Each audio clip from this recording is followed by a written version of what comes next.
अस्सलाम वालेकुम, hope you all are well and safe at your homes. आज का जो हमारा कंटेंट है बात करने का वो है लॉ ऑफ गेस्टल्ट। पिछली दफ़ा जो वीडियो अपलोड हुआ था उसमें साइकोलॉजी का जो मीनिंग था और कुछ डिस्क्रिप्शन थी अकॉर्डिंग परसीविंग एंड और जज करने का, उसके ऊपर हमने बातचीत की थी। तो उसके बाद मैंने आपको कहा था कि अभी जो हमारी नेक्स्ट वीडियो आएगी वो लॉ ऑफ गेस्टल्ट के ऊपर आएगी, क्योंकि साइकोलॉजी के बहुत ज़्यादा डिफरेंट सब्जेक्ट्स हैं, डिफरेंट पार्ट्स हैं, लेकिन being a textile students, being a textile designers, जो हमारे काम की चीज़ है हमने जस्ट उसको उठाया है। ठीक है, तो लॉ ऑफ गेस्टल्ट जो डिस्कशन है वो प्रीवियस पहले हो चुकी है, लेकिन मेन जो उसकी कुछ बातचीत ऐसी है जो मे भी कुछ कन्फ्यूजन्स ऐसे हों जो अब क्लियर हो जाएं। जो लॉ ऑफ गेस्टल्ट है वो डिज़ाइनर्स के लिए एक मेन चीज़ है अंडरस्टैंडिंग के लिए, क्योंकि डिज़ाइन और पैटर्न हर कोई बना लेता है, लेकिन सबसे मेन चीज़ जो होती है वो परसीविंग होती है कि डिज़ाइन और उसकी रिपीटेशन को अंडरस्टैंड करना। ठीक है, वो वही डिज़ाइनर कर सकता है, वही स्टूडेंट कर सकता है जिसको प्रॉपर प्रिंसिपल्स पता हो। अदरवाइज़ आप कोई भी पैटर्न खोलो, गूगल खोलो, वहाँ पे गूगल सारा कंप्लीटेड बहुत सारी चीज़ों से भरा हुआ है, तो आपको हर तरह की चीज़ मिलेगी, आप उसको कॉपी करके बना लो तो वो आपकी इन्वेंशन नहीं हुई। ठीक है, क्योंकि एक चीज़ एक्चुअल ऑलरेडी बनी हुई है, उसको आप जस्ट कॉपी कर रहे हो और अपना उसमें मोटिव डाल रहे हो, दैट्स इट। सही। तो पिछली वीडियो में आई थिंक सब कुछ क्लियर हो चुका था, आप सबका फीडबैक मुझे मिला, थैंक यू सो मच। अभी का जो हमारा जो मेन चीज़ है, मैं जो अभी ट्राई कर रही हूँ वो जस्ट ये है कि ये 7 लॉज हैं लॉ ऑफ गेस्टल्ट के। ठीक है, closure, common fit, continuation, similarity, figure ground, proximity, similarity. ठीक है, और सिमेट्री भी है। अब ये जो 8 लॉज ऑफ साइकोलॉजी के हैं, लॉ ऑफ गेस्टल्ट के, उसमें से हमें ये सारे समझने की नीड नहीं है। क्यों? क्योंकि मैंने कोशिश की है कि इसको थोड़ा शॉर्ट किया जाए, आप लोगों के लिए एक इजी तरीका बनाया जाए कि इसमें से जो डिज़ाइन स्टूडेंट के काम के हैं वो जस्ट इसमें से 4 लॉज हैं। Law of continuation, law of similarity, law of figure and ground and proximity. ठीक है, law of similarity both are same, okay. तो आई थिंक ये 7 लॉज ऑफ गेस्टल्ट 2 है, 8 नहीं है। सही, 1 2 3 4 5 6 7, ओके फाइन। तो गेस्टल्ट वर्ड की जो मीनिंग है उसका मीनिंग है फॉर्म, एनी फॉर्म, मतलब कोई भी एक शेप, उसको आप सर्कल लो, स्क्वायर लो, रेक्टेंगल लो, एनीथिंग, कोई भी शेप। सही है। उसके बाद जो इसकी मेन डेफिनेशन है गेस्टल्ट की, gestalt psychologist emphasize that organism perceive entire pattern और कॉन्फ़िगरेशन। अच्छा, कॉन्फ़िगरेशन का क्या मतलब है? कॉन्फ़िगरेशन इट मीन्स तरतीब। ठीक है, कॉन्फ़िगरेशन इट मीन्स तरतीब।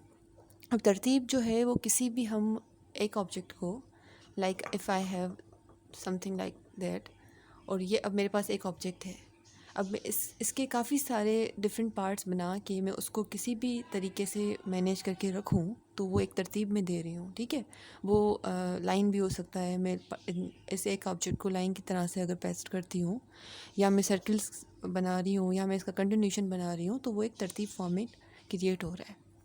ठीक है जी, तो किसी भी फॉर्म को तरतीब देना किसी भी डायरेक्शन में, उसको गेस्टल्ट कहते हैं। सही है। अब गेस्टल्ट वर्ड की मीनिंग है एनी फॉर्म को आप तरतीब दो। ठीक है, किसी भी चीज़ को, कोई भी एक चीज़ आपके पास है, देन इसके जो 5 लॉज जो मैंने आपको बताया कि हम जिस पे काम थोड़ा स्टडी करेंगे, उनमें से काफ़ी सारे ऐसे हैं जिनके लिए सबसे पहले आपको थोड़ा परसीव करने की नीड होगी। जब भी कोई पैटर्न या डिज़ाइन आप देखते हो तो कोई ना कोई उसमें एक प्रिंसिपल क्रिएट हुआ होता है। I think you know about layouts, grids. तो लेआउट्स और ग्रिड्स जो होती हैं वो इस प्रोसेस के बाद डेवलप होती हैं। क्यों? क्योंकि ये मेन चीज़ें हैं जो हर डिज़ाइन में अप्लाई होती हैं। ठीक है, तो यहाँ पे लॉ ऑफ गेस्टल्ट का जो वर्ड था उसका मीनिंग था एनी फॉर्म। ठीक है जी, लॉ ऑफ गेस्टल्ट क्यों समझा जाता है?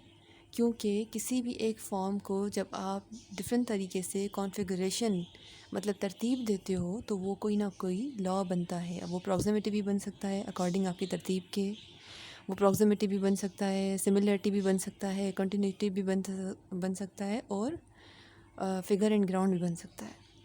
ठीक है, तो सबसे पहले गेस्टल्ट प्रिंसिपल्स और laws are rules that describe how the human eye perceives.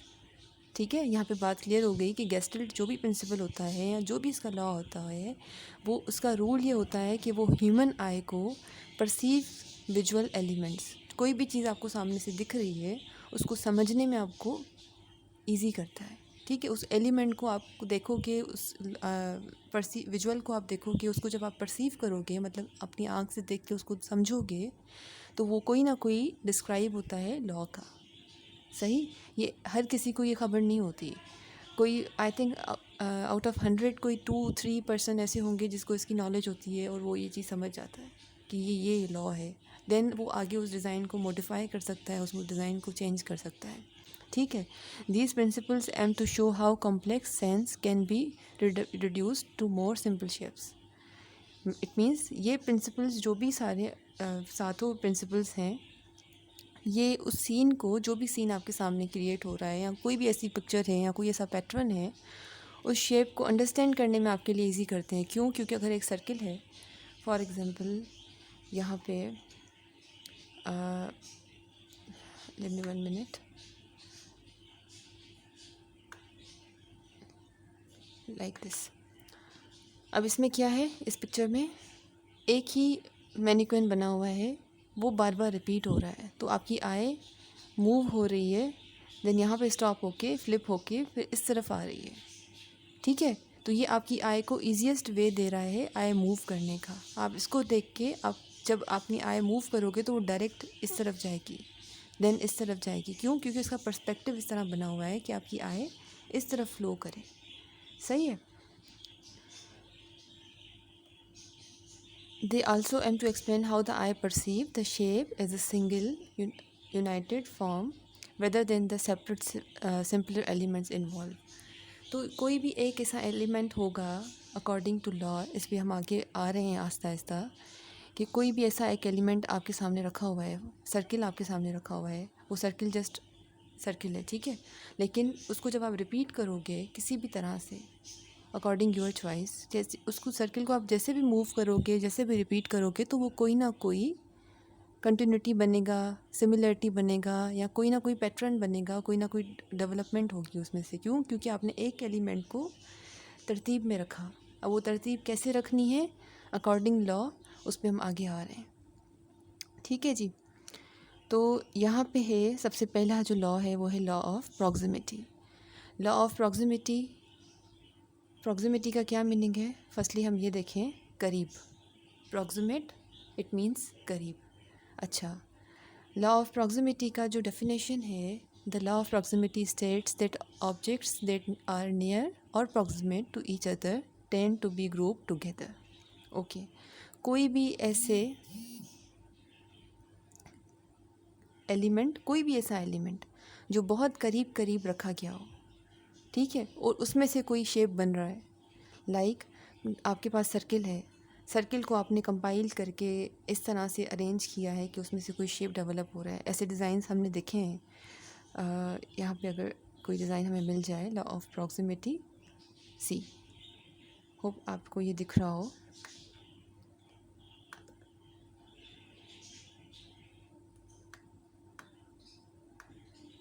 अब यहाँ पे क्या है, एक ही पार्टिकल है सर्किल, उसको इस तरह से अरेंज किया गया है कलर स्कीम से प्ले करके कि शेप एक हार्ट का बन रहा है, बट पार्टिकल का फॉर्म एक ही है।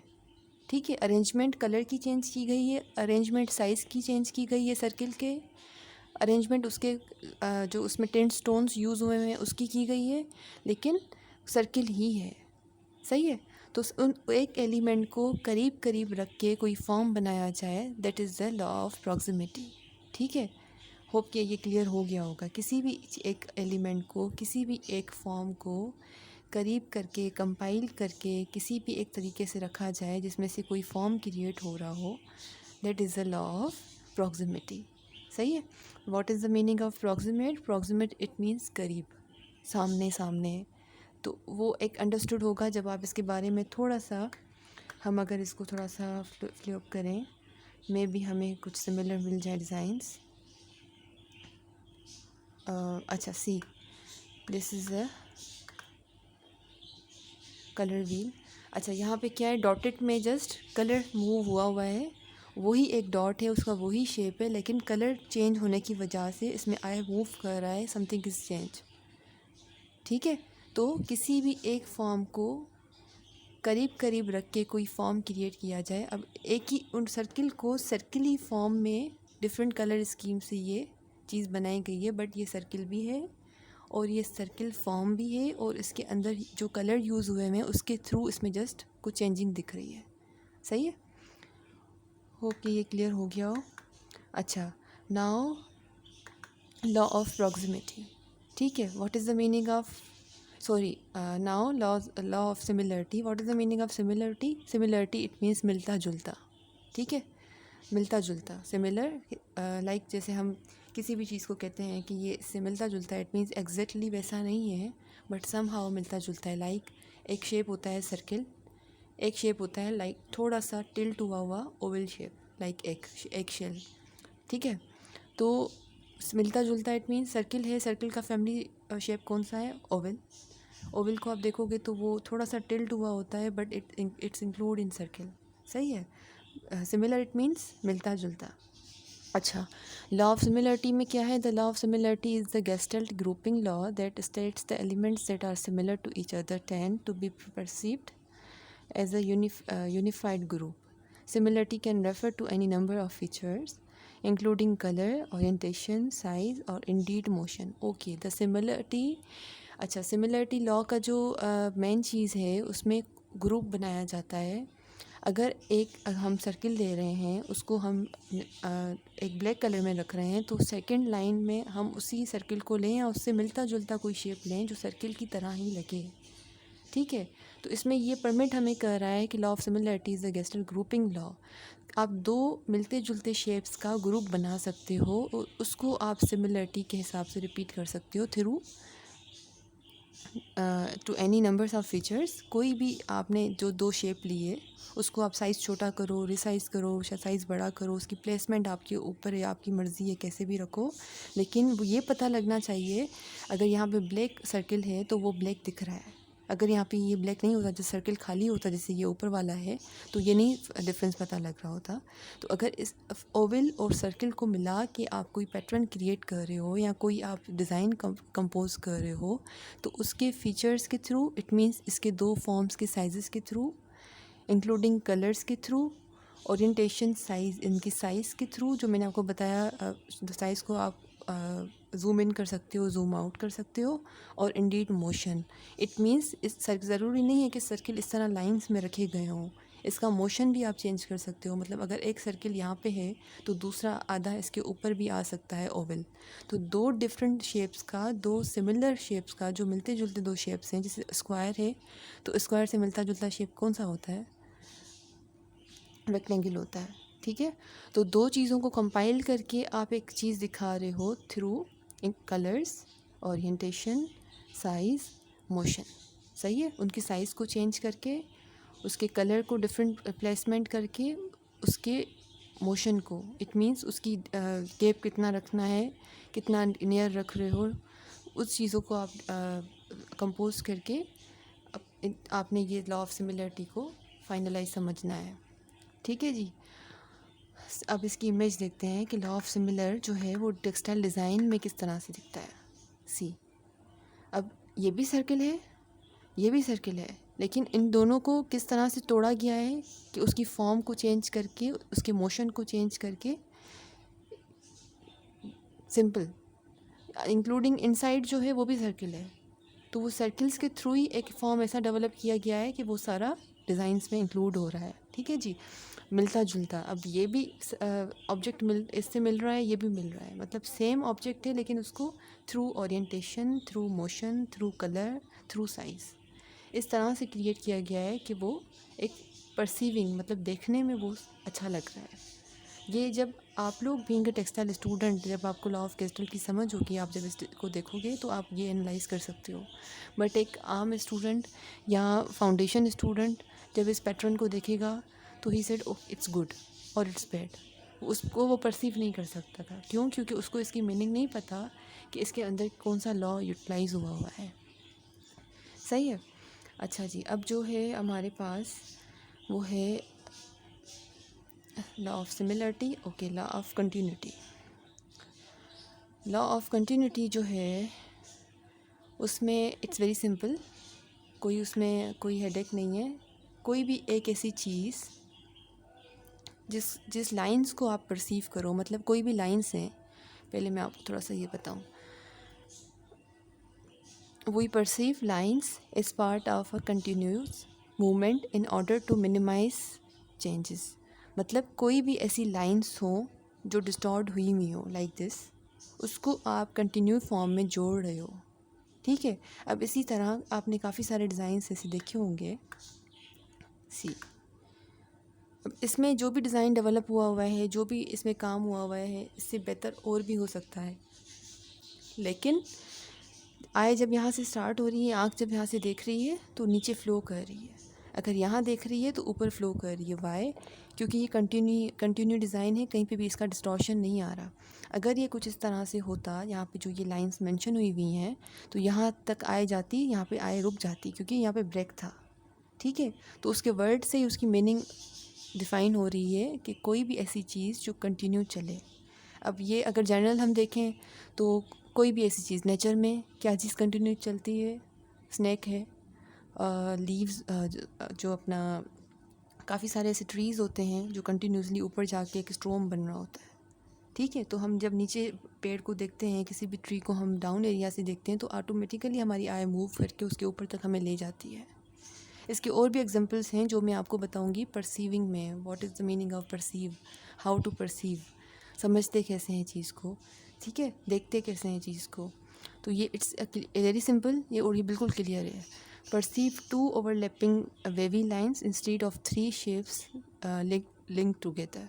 सी, अब ये तीन डिफरेंट शेप थे, लेकिन लाइन जोड़ने की वजह से ये कंटिन्यूसली एक ही फॉर्म में आई मूव कर रही है। तो जितने भी सारे लॉज हैं ये नेचर में हमारे इंक्लूड हैं। मैंने पहली दफ़ा भी आपसे ये बात की थी कि जितना भी एस्थेटिक के अंदर, जितना भी हमारा एस्थेटिक, नेचर एस्थेटिक है, गॉड नेचर एस्थेटिक है, उसके अंदर हमारे पास सब कुछ अंडरस्टूड बातें डिफ़ाइन हुई हैं। हमारे पास जस्ट एक जो हमारा काम है करना, वो है सोचना, जो कि हम नहीं करते हैं, गौर व फिक्र करना। अब नेचर में अगर आप सिमिलरिटी का सोचोगे, क्या सिमिलर है, तो आपको काफ़ी सारे ऐसे सी एनिमल्स मिलेंगे, जैसे जेलीफिश है, उसका आप आर्टिकल्स देखोगे तो वो इस तरह से मूव कर रही होगी, उसके अंदर उसी की शेप के ही कुछ ऑब्जेक्ट्स होंगे, तो वो आपको काफ़ी सारी ऐसी चीज़ें हैं जो आपको डिफ़ाइन हो जाएंगी।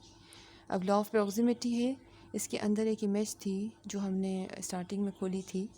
सी, अब ये आपने देखे जब आसमान पे बर्ड्स फ्लाई कर रहे होते हैं तो बाज़ दफ़ा वो बहुत ज़्यादा सामने आके देन रैंडमली चले जाते हैं। तो लॉ ऑफ प्रॉक्सिमिटी इंक्लूडेड है इंसान की नेचर में। ठीक है।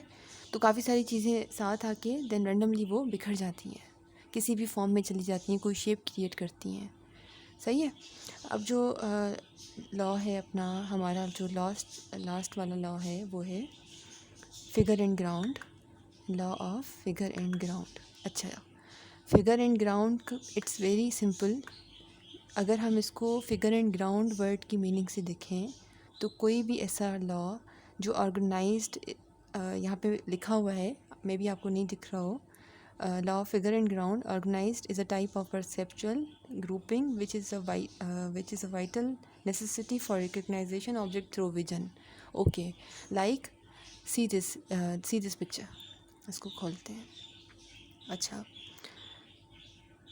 Now they both are same, but क्या मसला है, सिर्फ नेगेटिव स्पेस में अगर ब्लैक है तो पॉजिटिव प्रोमिनेंट हो रहा है, और इसमें जब पॉजिटिव में ब्लैक है तो नेगेटिव जो है वो शेप चेंज कर रहा है अपना। अगर हम इसको बीइंग अ टेक्सटाइल स्टूडेंट देखें तो इट्स वेरी सिंपल, हम उसको अपनी लैंग्वेज में कहते हैं नेगेटिव एंड पॉजिटिव। और वो काफ़ी सारे ऐसे मीडियम से प्रिंटिंग में जिसमें यूज़ होता है। एक अपना मीडियम है स्क्रीन प्रिंट। स्क्रीन प्रिंट का जब स्क्रीन हम अपना सरफेस पे चलाते हैं तो उसमें एक फॉर्म जो होता है जहाँ पे कलर जा रहा होता है वो पॉजिटिव होता है, बैकग्राउंड वाला उसका जो एरिया होता है वो नेगेटिव होता है।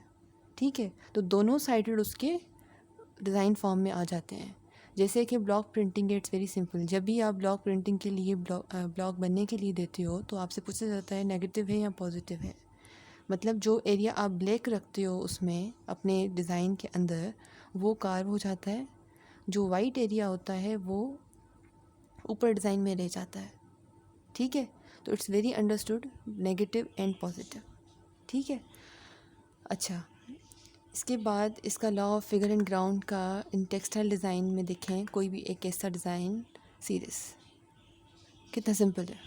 मतलब वही एक फॉर्म है डिज़ाइन का, एक ही फॉर्म रिपीट हो रहा है, बट नेगेटिव स्पेस कौन सा है और पॉजिटिव स्पेस कौन सा है।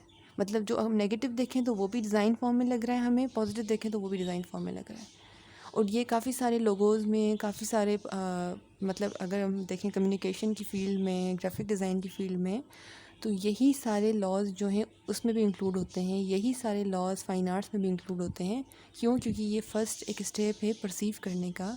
किसी भी चीज़ को देखने से ये सातों लॉ जो हैं ये फर्स्टली अपना इम्पेक्ट रखते हैं।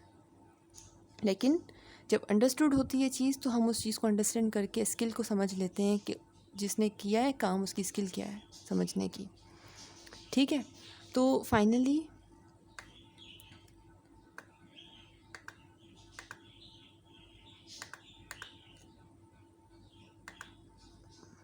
अच्छा, तो अभी जो है हमारा होप कि आपको ये चारों लॉ क्लियर हो जो हमारे काम के थे। फर्स्ट था continuity, similarity, proximity, figure and ground. ठीक है, 1 2 3 4 सही है। इसमें आई थिंक एक लॉ हम मिस कर रहे हैं, let me check it. Law of proximity, similarity, continuity, figure and ground, it's clear. और फर्स्टली हमारा था what is the gestalt, gestalt word की मीनिंग क्या है और लॉ ऑफ गेस्टल्ट को क्यों समझना होता है। लॉ ऑफ गेस्टल्ट को इसलिए समझना होता है क्योंकि गेस्टल्ट वर्ड की जो मीनिंग है वो है एनी फॉर्म। ठीक है, किसी भी फॉर्म को समझना it means law of gestalt. ठीक है, अब लॉ क्यों यूज़ होता है, जो अप्लाई होता है मतलब 100% अप्लाई होता है। हम लॉ को नहीं चेंज कर सकते, कहते हैं लॉ को नहीं चेंज कर सकते, तो it's law of gestalt. It means law of gestalt included in all design. Why? Because जब आपने एग्जाम्पल से ये देखे तो आपको अंडरस्टैंडिंग ये हुई होगी कि ये डिज़ाइंस में ऑलरेडी होता है और ये हम लोग भी करते हैं, बट हमें पता नहीं होता है कि इसका एक्चुअल फॉर्म क्या है, पहला स्टेप इसका क्या है। तो हम अभी अच्छा, फ़ायदा ये होता है सबसे पहले एक चीज़ का कि जब आपको नॉलेज होती है कि आपने स्टार्टिंग का फर्स्ट स्टेप क्या है, लॉ ऑफ कंटिन्यूटी क्या है, लॉ ऑफ सिमिलरिटी क्या है, लॉ ऑफ प्रॉक्सिमिटी क्या है, फिगर एंड ग्राउंड क्या है, तो आप कोई भी डिज़ाइन जब बनाओगे, फॉर एग्ज़ाम्पल यहाँ पे एक पैटर्न है मेरे पास, दिस वन सी।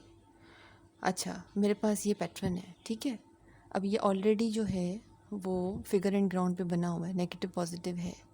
अब मुझे जब नेगेटिव पॉजिटिव खबर होगी तो मैं इसका मुझे कोई टास्क दे के इसको चेंज करो, डिफरेंट तरीके से रखना। हमने फिगर एंड ग्राउंड ही है, नेगेटिव पॉजिटिव रखना है, लेकिन और इसको मॉडिफाई करो। तो मैं इसको मॉडिफाई कैसे करूँगी, मैं भी एलिमेंट्स चेंज करूँ। मुझे पता है कि ये नेगेटिव है, black area white area positive है, तो मैं इजीली इसके एलिमेंट्स चेंज कर सकती हूँ।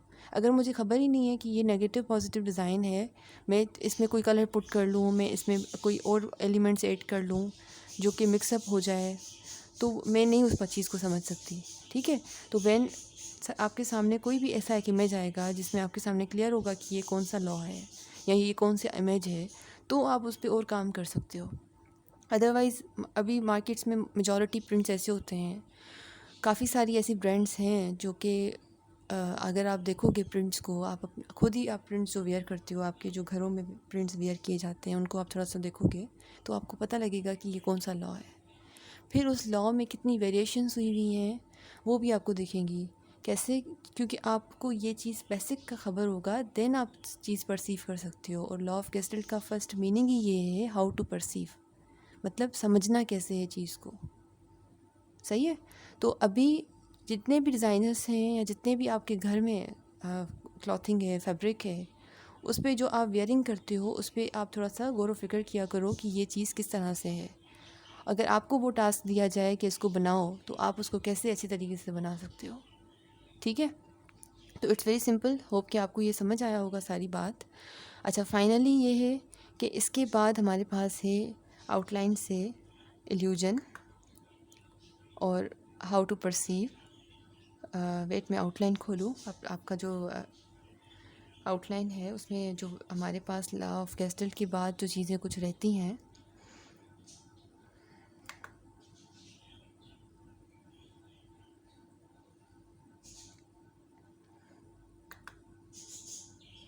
ये हमारा फर्स्ट जो हमारा था वो इंट्रोडक्शन था। इंट्रोडक्शन में हमारे पास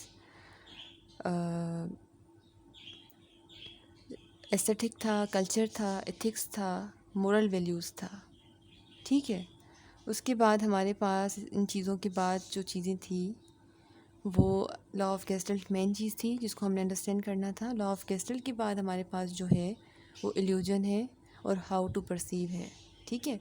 इल्यूजन इट मीन्स आँखों का धोखा, जो चीज़ हो ना बट हमें लगे है। उसके एग्जांपल्स बहुत सारे हैं मेरे पास, वो मैं आपको दिखाऊंगी और उस पर हम थोड़ी बातचीत करेंगे। जस्ट वो सिंपल है। मेरे लिए सबसे मेन चीज़ ये है आपको ये सब दिखाने की कि आप सोच के अपनी बात लिख सको, अपनी बात कह सको। ये नहीं है कि मैं आपको सारी लेक्चर का हिस्ट्री बता दूँ देन आपने वही अंडरस्टैंड करना है। नो, हिस्ट्री इतनी नहीं है जितनी हम देखें। हिस्ट्री बहुत वसी है, it's a very huge subject. Every history subject is a very huge. तो ये बहुत ज़रूरी है कि आपने प्रिंसिपल समझ लेना है, देन उसको अपने हिसाब से आपने लिखना है या डिफ़ाइन करना है इन एनी लैंग्वेज। ठीक है? I don't know where is the outline.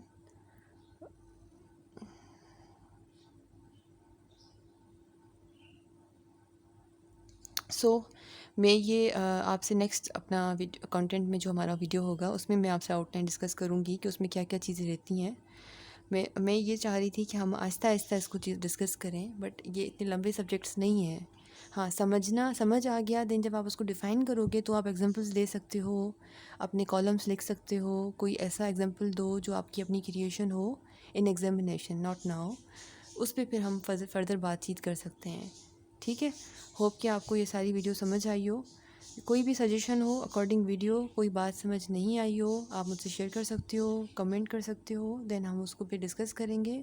जितना भी आपका इस पे मैनुअल वर्क हुआ है लॉज के ऊपर, उसको हम एट द एंड फाइनल करेंगे और उसकी फिर फाइनलाइज जो भी उस पर बातचीत होगी वो हम एट द एंड एग्जामिनेशन में देखेंगे या आफ्टर यूनिवर्सिटी विल ओपन।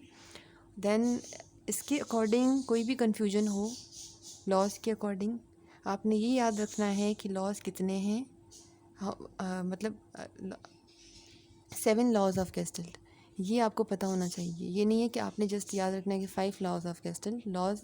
अच्छा, अगर हम दूसरे सब्जेक्ट्स में देखते हैं वर्ल्ड वाइड, इससे भी ज़्यादा लॉज हैं। मतलब लॉ ऑफ कंटिन्यूटी है, इसके अंदर 10 लॉज और हैं। अगर लॉ ऑफ सिमिलरिटी है तो उसके अंदर बहुत सारे लॉज ऐसे हैं जो उसके फील्ड के लॉज हैं। तो हमने जस्ट अपने डिज़ाइन को सामने रख के अंडरस्टूड कर लेना है कि उसकी मीनिंग क्या है और उसको कैसे डिस्क्राइब करना है। आपका जस्ट ये काम है। सही? ये नहीं है कि आप उसकी बहुत ज़्यादा डेफिनेशंस याद कर रहे हो, उसको अपना बस इंटरनेट से देख के पढ़ रहे हो, देन आप फाइनली अपना लिख रहे हो। आपको मीनिंग समझ आ गई कंटिन्यूटी की, आपने एग्जांपल देख लिया, आप उसको खुद बनाओ, उसको खुद जो है अपनी चीज़ को डेवलप करो। यहीं पे ही एग्जांपल्स दिए हुए हैं इस इमेज में ही। ठीक है? अब कंटिन्यूटी है तो it's very simple. S alphabet का एक वर्ड है, एक अल्फ़ाबेट है एस, ABCD का। ठीक है? वो कंटिन्यूटी इट मीन्स एक ही फॉर्म है, कंटिन्यूटी उसमें आ रहा है। ठीक है? सिमिलरिटी है, एक पार्ट है उसको रिपीट किया हुआ है, हम रिपीट करते हैं पैटर्न्स को। हम कहते हैं कि विंडो रिपीट करो। सिमिलरिटी क्या होता है? एक हो उसके साथ सेकंड बिल्कुल सेम, ठीक है। अच्छा, एक होता है सिमेट्री, एक होता है symmetry asymmetrical, symmetrical and asymmetrical. Symmetrical it means एक जैसा, एक है like I have give you example like this one, और एक जैसा सिमिलर, ठीक है। अगर मैं कहूँ एसिमेट्री करना है तो मैं इसको ऐसे कर दूँगी, एसिमेट्री मतलब एक जैसा और उसी शेप का अपोजिट, ठीक है। तो ये काफ़ी सारे ऐसे छोटे छोटे एग्जांपल्स हैं जो कि तब आपको समझ आएंगे जब आप इसके ऊपर थोड़ा सा अपना स्केचअप करोगे, अपना सोचोगे, प्रिंट्स को ऑब्जर्व करोगे। और इट्स वेरी नॉर्मल, आपको कोई इसमें झंझट की ज़रूरत नहीं है कि आप बहुत ज़्यादा मार्केट्स विजिट कर रहे हो, आपने कोई मटेरियल चाहिए, आपने कुछ चीज़ें चाहिए, आपको कुछ भी नहीं चाहिए। जस्ट आपको आपका जो ब्रेन है, आपने जस्ट सोचना है इसके ऊपर, ठीक है। तो कोई भी सजेशन हो according video, you can comment below and we will discuss. तब तक, जब तक आपका नेक्स्ट वीडियो आए, तब तक अपना ख्याल रखिएगा, और फिर हम इंशाल्लाह सून दूसरी वीडियो पे बात करते हैं। Thank you.